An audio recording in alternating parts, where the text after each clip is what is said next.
Ladies and gentlemen, brothers and sisters, friends, enemies, and comrades, I hope you're doing well wherever you are. This is Kenya Revolutionary for another quick talk with you. I won't keep you, I won't hold you. I won't hold you. I'll be very brief today because there's something that I can see um, probably is being planned, engineered to take place, okay, in 2027, leading up to 2027, and also after 2027 election, pre the elections in August 9th and post the elections after August 9th. What do I mean by this? Ladies and gentlemen, brothers and sisters, friends and cons, before we get started, the topic is, are post-election violence used to maintain status quo? If this is your first time here, my name is Kenya Revolutionary.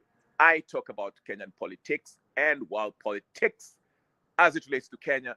If you like that kind of content, hit the subscribe button, like the video, share it with your friends, and let's get to work. And that notification bell, please hit it. Make sure it's on so every time I come on, you can always be part of discussion. Chime in on the discussion. I'm namna gani? All right, for those of you who have already subscribed, you know the first order of business is to do what?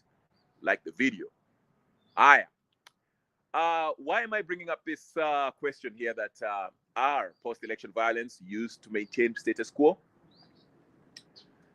Let's look at the history of our past elections. I'll be very brief, and you probably know where I'm going with this, and then I'll mention what is happening right now in our current political situation and why I'm saying that political violence might be used as means to maintain status quo. If we look at previous elections, electoral results, elections, or whatever the case, we always have something, the same results. The president, especially in the second, when the president is running for their second term, they are usually very unpopular and they usually lose the elections, but they refuse to leave power. Wanakataa kutoka power. Haya, Mabri namwona. I am the hey, haya nani Mabri nakuona hapo. Karibu sana usipotee. For those of you who don't know, Mabri is my top political correspondent. Sijui nitamuuliza niambie vile how my lady, the boss lady, anaendelea huko. Naona na I failed to I read something about her. What's her name? Wavinya Ndeti. I hope you're doing well, Mabri. Thank you so much. Like the video. Karibu sana. I haven't seen it for a while. So yeah, it's usually, like I say, ladies and gentlemen, the pattern is when we have a president, let's just start with Kibaki. We're not going to count Moi. Moi never had a second term. Moi was ruling and unchecked. He didn't care. He would go for 50 years if he could. But the tide had changed by 2002. Okay, but anyway, let's start with Kibaki, because Kibaki is when there was this ushering of this new constitution in 2010. But let's just start with 2002. He was voted with overwhelming support. Okay, coming 2002, we know when people were screaming, happy that Moi was leaving after 24 years of rule. Then come 2007, of course, by 2005, Kibaki already, tore off the MOU that he had with the what do you call NAC at that time, okay, which consisted of everyone who he was supporting him in 2002, okay.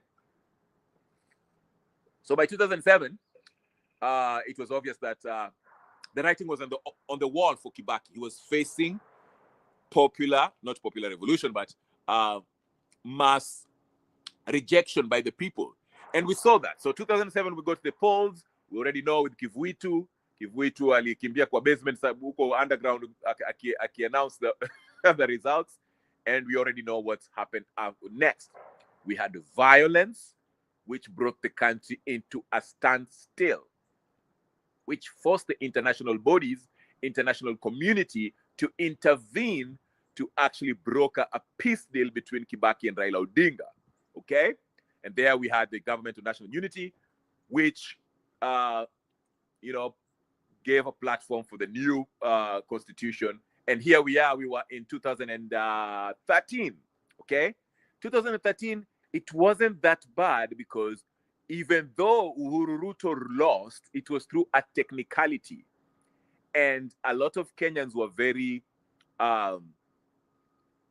careful not to go to the streets, given the fact that the ICC cases were still kind of fresh in our minds. The violence in 2007 was still, and 2008 was still fresh in our minds. And everyone, all these warlords and these politicians were worried about, possibly becoming candidates or indicted on and taken to the ICC for any kind of violence. So after 2013, after Raila losing the elections, of course, we know it was through, a technicality in the courts.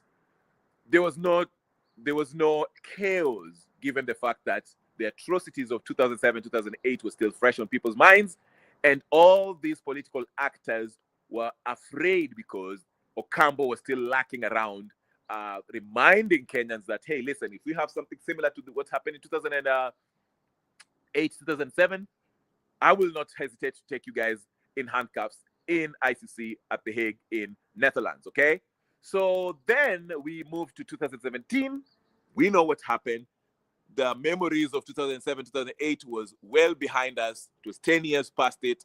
Again, it was so obvious that Uhuru Kenyatta was very unpopular, okay? And he lost the elections. And Maraga did what he did. Before even we went to the courts, the people poured in the streets, and there was chaos. Post-election violence. And this violence, now we can apportion blame to both Uhuru Kenyatta and Raila Odinga. Raila Odinga was urging his supporters to go out in the streets to protest the electoral fraud that happened in 2017. And on the other hand, Uhuru Kenyatta, with Matiang'i, who was his top lieutenant at the time, were breathing fire, asking the police to be as brutal as possible against any protesters that were on the streets protesting their fraudulent victory in 2007.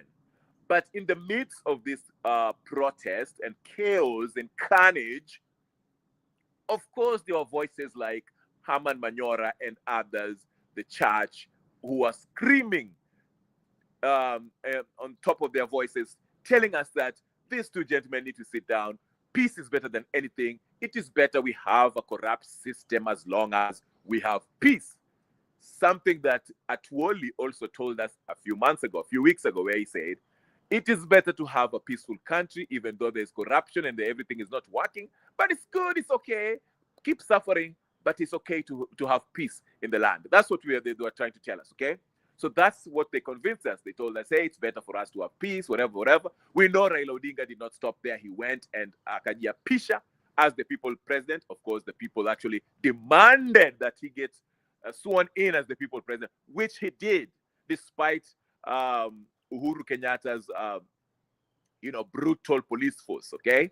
But Uhuru Kenyatta was actually defeated, even though he sent his brutal policemen who were heavily hired in Mungiki to brutalize the citizens who were standing up against the electoral fraud that happened in 2017. So while this was happening, the people from every part of Kenya came and met in Nairobi, went to Uhuru Park, and despite all the police forces, all the skirmishes, all the tear gassing, all the shootings, all the atrocities that were committed against the people of Kenya, Kenyans went ahead and installed Raila as the people's president. In fact, it was said that the plan was, after Uhuru Park, the people were supposed to head to State House to go occupy State House and forcefully remove Uhuru Kenyatta, who was the president at the time. In fact, it was said that Uhuru Kenyatta was in hiding. But that's a story for another day. The point is, there was skirmishes, violence, instability in the country due to the electoral fraud that had happened in courtesy of Uhuru Kenyatta and his minions at the IBC. Wavinya Ndeti is great. I'm glad to hear that. Yeah. So that's what happened. Now, what happened after that? We all know the story. Raila kicked out his what he perceived as the radical people on the wing of ODM, which is the NRM, with Miguna Miguna and others, and he went ahead and had a handshake with Uhuru Kenyatta somewhere in an undisclosed location. And after all that violence, all the people that died, the atrocities, the casualties, he didn't care about the compensation. He cared about, oh, we are getting into a handshake in the name of peace. And status quo was maintained, something that actually Kenyans were fighting to change. Okay? Then let's move to 2022. Okay? Now, 2022 is debatable. In my opinion, I think Ruto won fair and square. Okay? Because by 2022, Raila Odinga had lost a lot of support because people saw him as somebody who's a deal maker. He wasn't standing on business. He was somebody who was making deals. As long as he wins, he's okay with that. Okay? So that was how people viewed Raila Odinga. Right? So come 2022, we went to elections. Raila did not enjoy a lot of support at that time because, like I said, after him turning his back on majority of Kenyans who actually made him risk their lives to actually make him the people's president and swore him in as the people's president, he turned his back on them. So by 2022, majority of Kenyans felt like Raila was not interested. It was a con man, basically, okay? So we're heading in 2022. Here we are in the election. Ruto wins. In my opinion, there's no evidence that suggests otherwise. But Raila, 5 months later, after the Supreme Court actually upheld the victory of William Samoei Ruto, he decides that he wants an arrangement akin to the Kofi Annan Accord, and he proceeds and goes to Mandamano. Initially, the Mandamano was not successful, okay, because people were reluctant to go out because everyone was like, okay, this is the same script again. Raila always calls his supporters to go to the streets, cause chaos, destabilize the government in place, then negotiates for a handshake. So everybody knew the script.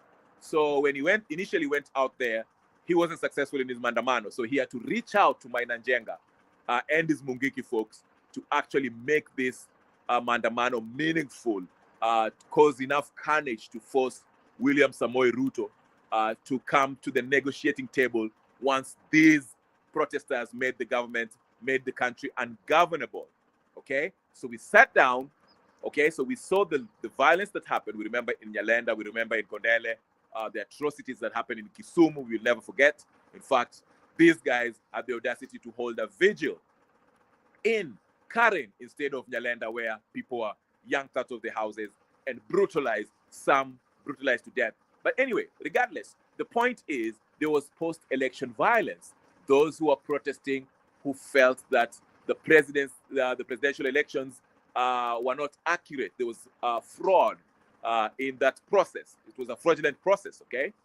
So the same thing, we see the pattern. We go to election, then the opposition do not accept the results, and we head to chaos. Then the opposition, the head of the opposition and the sitting president, they decide to sit down and work out a deal. And at the end of the day, the president still maintained the power, even though the majority of people have rejected that president. But he holds power for the next, 5 years, whatever the case is. Then the opposition leader also is given, I don't know, some money, bribed, or whatever the case is, and his MPs join the government, and status quo is maintained. Okay, so nothing changes. So it's like you're going to vote out a president who you feel is not doing his or her job. But after that, no real change. Things say, the only thing is that after you vote, electoral violence ensues after the elections. Okay, when you try to go to the Supreme Court, you try to go to, Mandamano, they unleash terror on you through the police forces. And before you know it, you're back again. The leader of the opposition shakes hands with the president, and the president continues for another 5 or 10 years, or whatever the term extends to. Okay, so now you might be asking yourself, and I know a majority of you might be sitting there and saying, you know, but this time Raila Odinga is not there because Raila Odinga has been the constant, okay, the guy who's always on the opposition side, making this deal with the president in place, the sitting president. But this time, nature took its course and is gone, or maybe not nature, maybe he was poisoned, as majority of people. Aoko posted that, okay, Raila alikuwa poisoned in Dubai. I don't know. Like I say, the death surrounding the circumstances surrounding Raila's death is kind of murky. I don't know. It's not very clear. We don't know what's happened. Okay, but there's a lot of versions. You saw Aoko post that this guy must have been laced. There's a Ugandan who posted on TikTok, who also came out with his conspiracy theory that Museveni sent some lady, I don't know her name is, who was very close to Raila Odinga, and they used that lady to actually poison Raila Odinga. So, and he even dared Museveni to take him to court. So there's a lot of questions surrounding the death of Raila Odinga. A lot of people feel like it wasn't a heart attack. But regardless, what has been constant in the past elections is that Raila has been the guy who's on the opposition side. Now that he's not there, what are we going to face in 2027 in the next general elections, especially the presidential election one? Now, what is guaranteed to happen, what is most likely going to happen, we are going to have some sort of chaos, okay? I do not want to say that it's going to be violent, but by all signs, I think there'll be a confrontation between the winner and the loser, okay? Now, if you look at the presidential side, the president's side, Ruto, who is very unpopular and is doing everything possible to make sure that he retains his seat in 2027 and continues on and finishes his 10-year term, he does not plan on losing. The guy is actually renovating the State House. That is not a sign of somebody who plans to evacuate or leave that place anytime soon, okay? He is making himself comfortable. He's buying new coaches, he's painting, and he's extending Sijui Wapi. He's mowing the lawn. Anytime soon. He doesn't have that. I don't think that's in his to-do list. He's not planning on leaving the presidency anytime soon. And he's gun-hoed into, he's hell-bent into doing whatever he can in his power, which he does have a lot, given the money that he has been looting from Kenyans. He can make things happen, okay? We already hear about the inconsistencies and the malfunctioning or the tricks that the IBC is pulling, where if you go and register in Kayole, a few days later, if you check through the portal, you find that your name has been registered in somewhere else, or you don't even see your name at all, okay? So these are the signs that shows you that Ruto is not planning on leaving the presidency anytime soon. So now, given the fact that Ruto is strongly and is doing everything in his power to stay as the president of Kenya past 2027, already he has, brought ODM under his wing, especially now that Raila is out of the way. Raila cannot, bolt out of the MOU, and the Raila orphans will be more than happy to stick with Ruto because that's how they get paid, okay? And that's how they stay relevant, okay? So we can establish and say that Ruto does not plan on losing the election in 2027. He does not plan on losing the elections in 2027. The problem is that it is very clear and the people understand that Ruto will try any trick in the book, given the fact that majority of Kenyans are not supporting him, do not want him to go past 2027. In fact, some people like I do want him out before 2027. But let's stick with the majority. The majority are still riding along this thing that they're saying, let's just go to 2027, tutachukua kura mapema, tutalinda kura, and all that stuff, right? But what is guaranteed is Ruto is going to lose the elections. There's no if, or whatever about it. Okay? He's going to, unless something, there's an event where, again, I don't know. There has to be something that happens in between before now. Maybe if they put Gachagua as the presidential candidate, that's when maybe Ruto might win fair and square, because Gachagua is a divisive figure. But if, let's say, Kalonzo runs for president, I think Kalonzo has a good chance, okay, if people rally around Kalonzo. Even Maraga, for crying out loud. If you put Maraga there and Okiya Omtata, I think people can rally around Maraga and Okiya Omtata, because these are not people who are looked at, viewed as, your typical Kenyan politician, okay? So they might have a chance. But the problem is, even though they might have a chance, that does not guarantee that they're going to win. Not because that they don't have a following.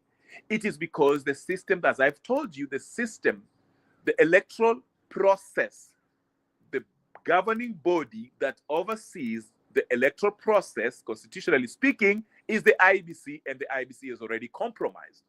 That's why you see all these tricks. A lot of people are coming out and complaining about Ninio.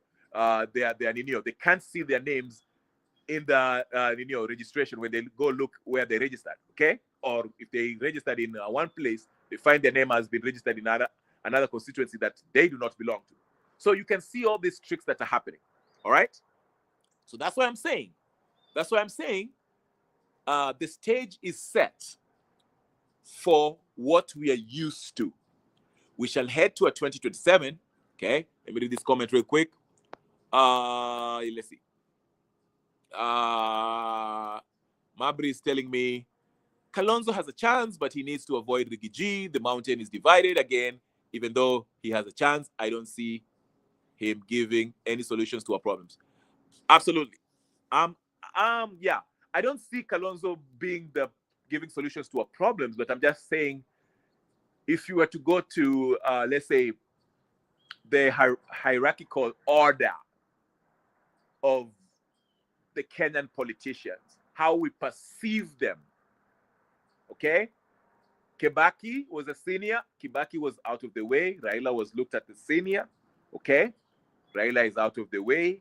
So who is left? Uhuru Kenyatta is kind of looked at the senior, but Kenyatta is not eligible to run for president because he's already done his term.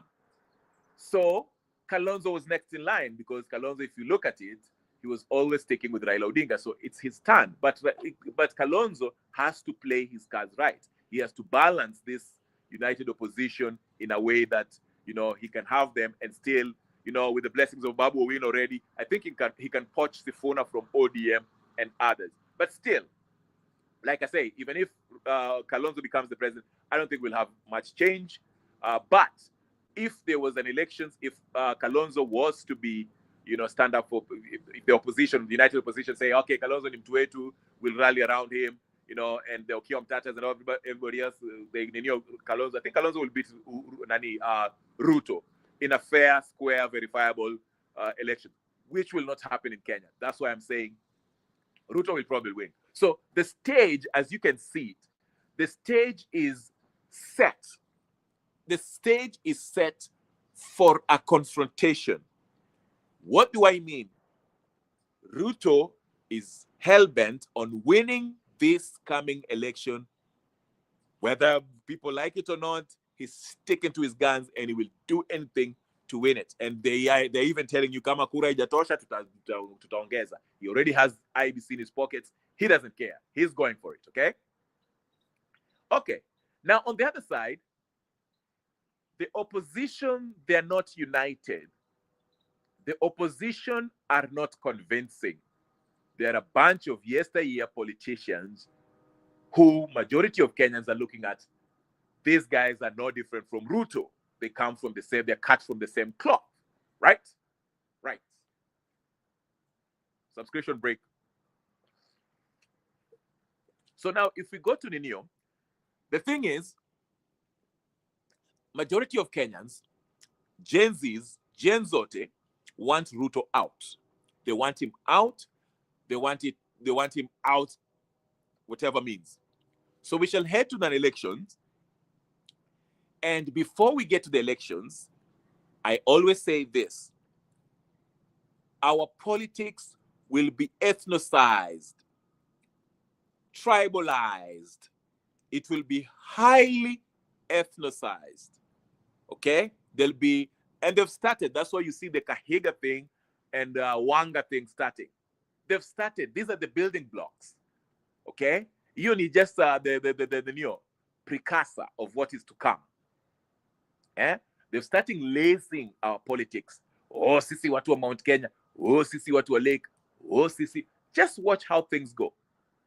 Even if the Secretary General of ODM, Sifuna, if he decides, if they kick him out of ODM and goes to whatever party he will go to, okay, the narrative will be ODM has become an exclusively Luo political outfit, which it is anyway, but that is the narrative that will be new. Babu Owino, if he's kicked out of ODM or he leaves ODM, whatever the case is, the narrative will be the same. ODM imekuwa tu, the Luo Mafia are running ODM. Okay? I understand they're having their meeting today with Oburu, and even Mama Ida was there. I don't know if she wants to run for president or not. I don't know. But regardless, the stage is set. The ingredients are being gathered to create a perfect storm.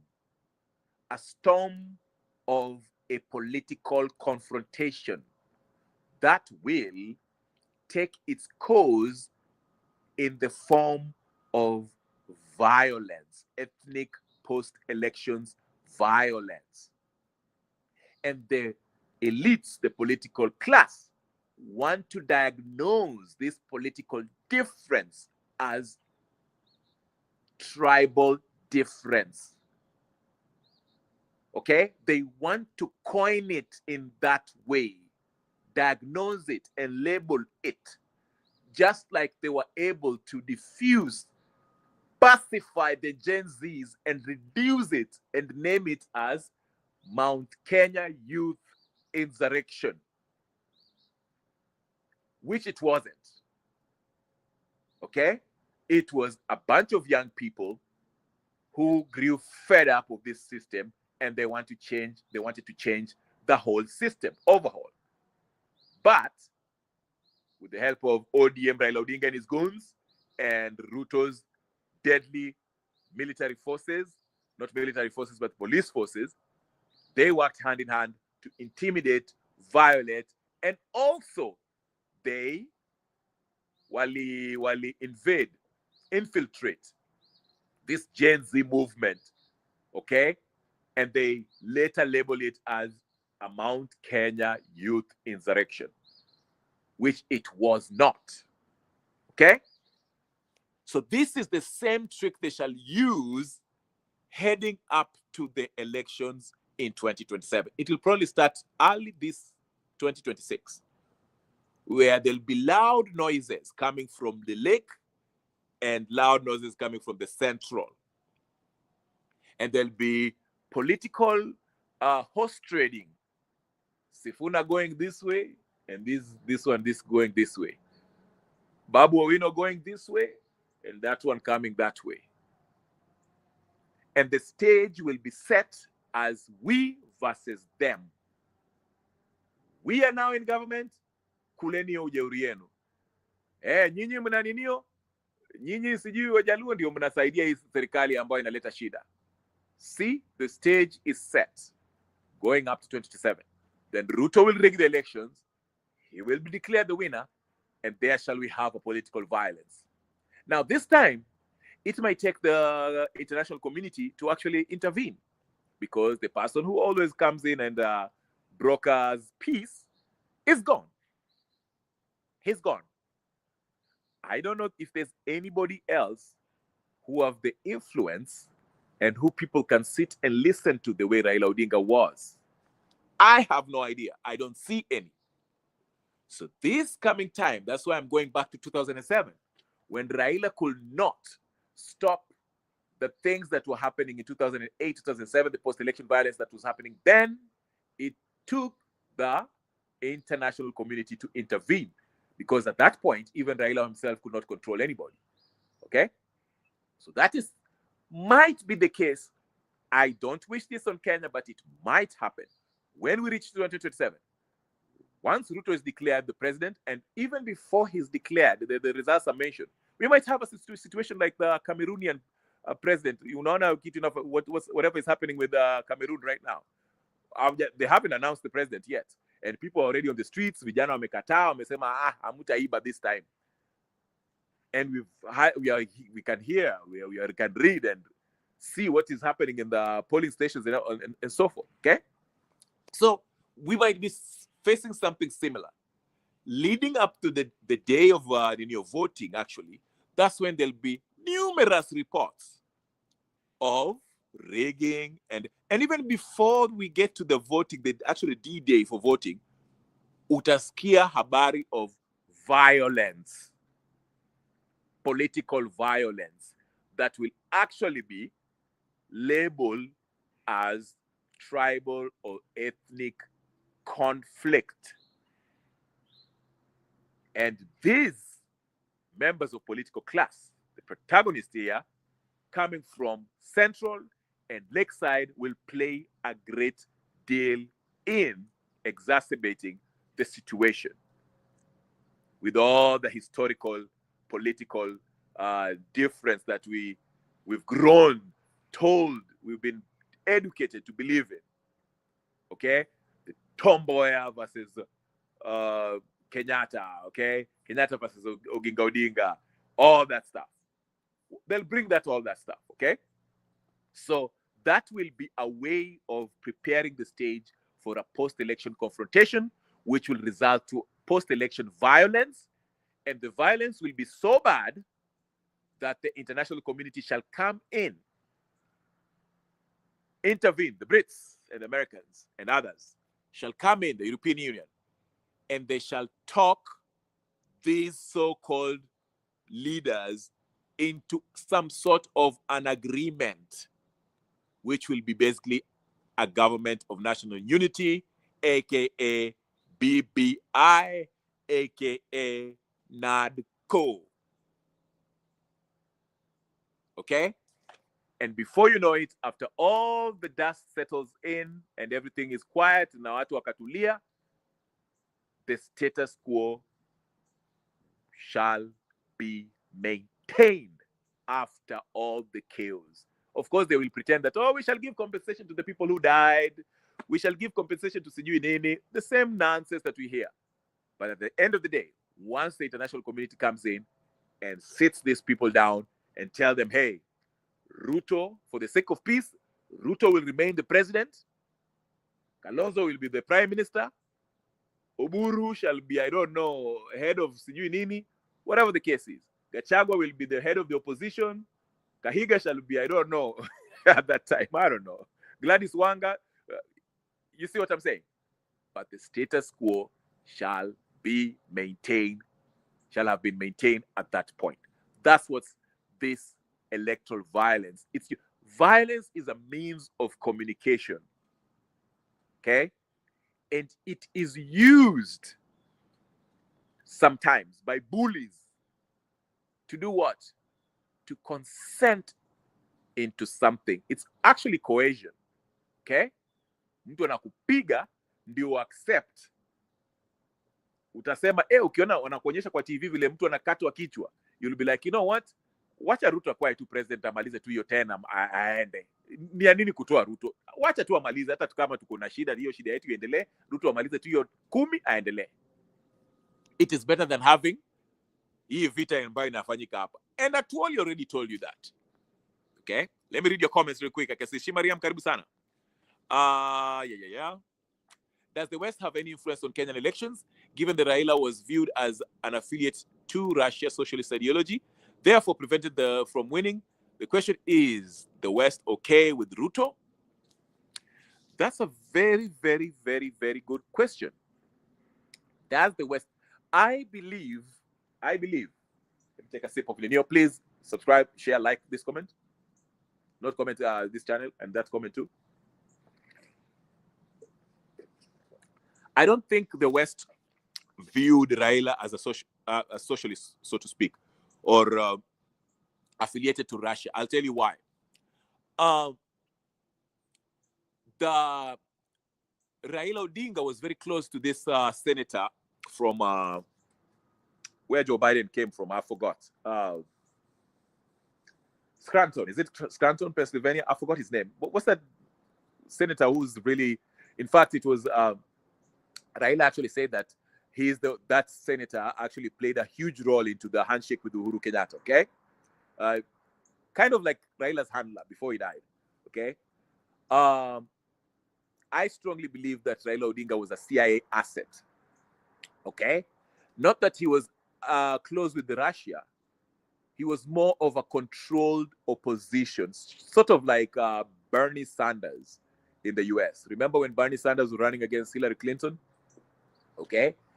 He was very vocal. People liked him. The young folks actually loved Bernie Sanders. You know, he was saying very wonderful things about the socialist agenda. You know, he was likable, even though he was old and that stuff. Okay. But when there was they had that delegation voting, because remember Bernie Sanders was actually leading. He was going to be the nominee of the Democratic Party, but then when the voting took place in the Democratic primaries, okay, when they were having to choose between Bernie or Hillary Clinton, Bernie alinyang'anywa kura. And a lot of people, a lot of young folks say that, you know what, they're not going to endorse Hillary Clinton because they knew that the Democratic Party wanted to put Hillary Clinton as the presidential candidate without the support of the majority, because Bernie Sanders actually won when they were doing the counting, okay? And so when this happened, the young folks were telling Bernie Sanders, Bernie, you have to stand up. We are behind you. You have to fight it, because what has happened in the DNC was unfair. We are backing you. We are willing to support you, but you have to fight it. It's clear fraud. We are not letting ulishinda primaries. But Bernie Sanders rejected that. He said he's not going to fight Hillary Clinton. He's accepting Hillary Clinton as a presidential candidate, and that he'll not fight it. And that disappointed a lot of young folks, and they went and voted against Hillary Clinton. Actually, they went and voted Trump instead of Hillary, okay? And the stories of Hillary Clinton, her corruption and all that came up. So, yeah. But anyway, what I'm trying to say is that later on, you know, after people dug in deep into Bernie Sanders' history, looking how he voted and all this stuff, he was actually in a controlled opposition. It was meant to keep people together on the DNC side, because Hillary wasn't that popular, okay? She was running just for the out of his husband's fame. So what I'm trying to say is this, Mr. Yoka, to answer your questions about Raila Odinga and his connection to Russia. I don't think Russia, his dad Oginga Odinga, that one was suspected to be having connections with the Russians, okay, because of his socialist ideology, okay? Raila did not really have an ideology. This guy was a riffraff, basically a wheeler dealer, makes deal. He was there to actually be the controlled opposition. Being a controlled opposition is what? What was the job of a controlled opposition? Raila Odinga was the bridge. He was there to pacify and suppress any grassroots revolutionary movement from actually overhauling the system, taking out the political class of Kenya. Raila was that bridge because he had the credentials. People perceived him as the person who fought for multi-party democracy, which is also debatable. But for the sake of it, let's just go with it.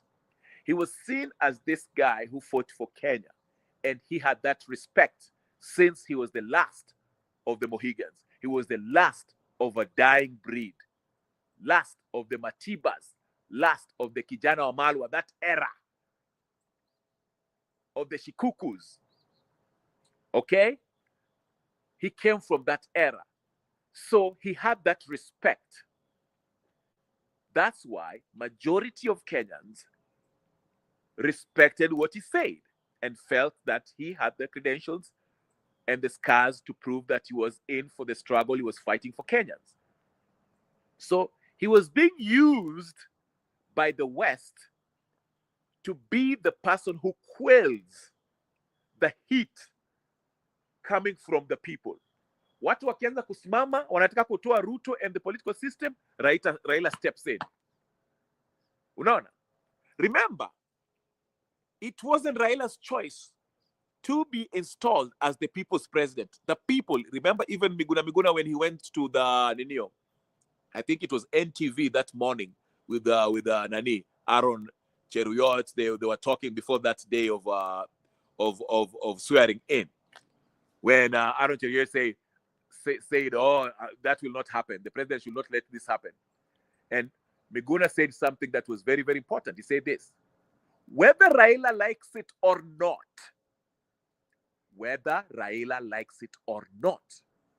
he is going to be sworn in as the people's president since he's the rightful winner of these elections.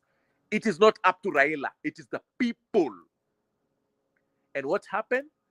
Go listen carefully to what Miguna said. In fact, I need to buy his book because he says he's put that in his book. But anyway, he was explaining that Jeff Koinange interview in Washington, I believe, or Toronto, somewhere, where he said Raila came in there, was sworn in, and after that, the plan was he was to give the people the direction. The direction was to head to State House. But Raila went, got sworn in, gave a short speech, and he dipped. Alikimbia, kaishia, kaingia kwa gari yake, akaishia. And from then, things went haywire. Watu wakarudi nyumbani. So what am I saying, Sioka, to answer your question? I don't think Raila was connected to the Russians. Raila was actually an asset for the West, being used to pacify, control the opposition, the control opposition. He was the face opposition.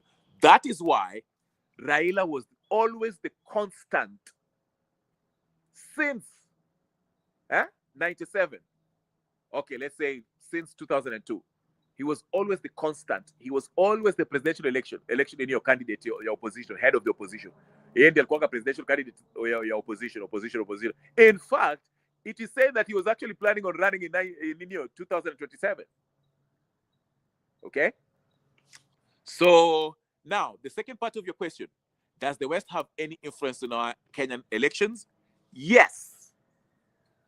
They do have an influence in our Kenyan election. Remember 2017? Okay? 2017. When Uhuru's victory, fraudulent victory, was nullified. Remember that? It was nullified. What did the EU and John Kerry, the former presidential candidate, former senator from Massachusetts, who was an observer, part of the International Observer and the EU, what did they say about Uhuru's fraudulent victory in 2017? They say that the elections were fair, verifiable, and there was no signs of rigging. That is the statement that they made. Only for Maraga to overturn the decision by IBC, because the evidence of rigging, manipulation, okay, was so overwhelming. But here you are, the EU and the Americans came out and said, oh, Uhuru ameshinda fair and square. There's no hapo hakuna shida. Ameshinda. That shows you that the West and the EU, the West basically, have influence or have interest in seeing that their puppet is installed and maintained as the head of the state in Kenya. And at that time, it was Uhuru Kenyatta and Ruto, while Raila plays the opposition. So they have both sides. They have you on a chokehold. After when the opposition, after when they're the president. Do I make sense? That is my evidence. Thank you so much. That was a good comment. All right, let's go to somebody else. Shimariam anasema karibu sana mwanangu. Uhunye jana amesema Mount Kenya should unite. Let us wait and see. Bado mapema. Absolutely, bado mapema. But what I'll guarantee you is this: Mount Kenya are not going to be aligned with Ruto. That is a fact. Mount Kenya will not be aligned to Ruto. They will not.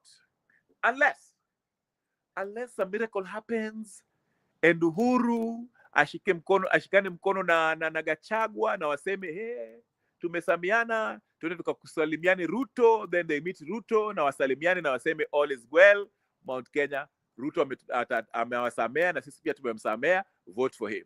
If that happens, maybe. And even then, I don't think that will happen. Because the division has to be maintained. No. But I take your point. That's a good point. I usually tell you the real Mudamaki is Uhuru Kenyatta. It's not Gachagua. Gachagua used to be his personal assistant. Naambia. Gachagua is in his payroll of Uhuru Kenyatta. Okay? Uhuru is the real Mudamaki, the Kenyatta family. Okay? But anyway, what I'm saying is this. The division has to be maintained. What is the division? There has to be an opposition and there has to be a ruling party. I'm not saying by law we should have those, because technically by law we should have the legislative body which oversees, which acts as the checks and balances. They want to check the executive branch. But what I'm saying, politically speaking, okay, they have to maintain this dichotomy, this division, this duality of opposition and the ruling party. And the only way they do it in Kenya, the usual way that they usually do it, is if the Kikuyus are in power, Luos are in opposition. If Luos are in power, then Kikuyus are in the opposition. They have to maintain that. They want to maintain that. Because if they don't maintain that, every time Kikuyus come together with Luos to vote as one, whoever is being voted against will lose. Understand? But anyway, good comment, Shibariam. Hi, hata nini yangu saa. Aya, my comments meisha basi. All right, guys. Anyway, it's been, what was I saying? Yeah, there was a Musiokana sema voter suppression via pre-election violence. Absolutely. Yes. Nail in the head. You hit the nail on the head. Voter suppression imeanza already. Ruto akienda tutauzwa sisi na wajukuu. Aya, tutaona. Musioka says, Koigi Wamwere, Matiba, and other Moi Tocharis also had a role in pushing for the new constitution. Absolutely. Yeah, it wasn't Raila by himself, but we are always told that Raila actually was they are trying to paint it as if Raila had the influence to bring multi-party democracy in Kenya. But it wasn't Raila Odinga by himself. It was, like you said, Koigi Wamwere, Matiba, and other folks who actually, walienda and advocated. I mean, even Ngilu also played a huge part. I mean, Ngilu, back in the day, Ngilu had more fire than, she was a fire mama, okay? Don't play with Ngilu. Hata kama squeezy, she lost her way. But, I mean, Ngilu, Wakina Orengo in their days, and Yang Nyongo, they walifanya vitu zile. Okay? So, yeah. But anyway, guys, it's been 50 minutes. Asanteni sana, please do me a favor. Hit the like, subscription button. Na, iyo inaitwaje? That notification button pia. Make sure it's on so every time I come in, we can always have this discussion. Anyway, my name is Kenya Revolutionary. Thank you so much, Musioka 3 times, Shimariam, And Mabri, tafadhali unipatie updates of my my sugar mama huko Wavinya cracks me up. She's funny. But anyway, thank you so much, guys. The boss lady, and as I call her. But anyway, thank you so much, guys. I'll see you guys later. Peace and blessings. I'm out. Tuonane next time.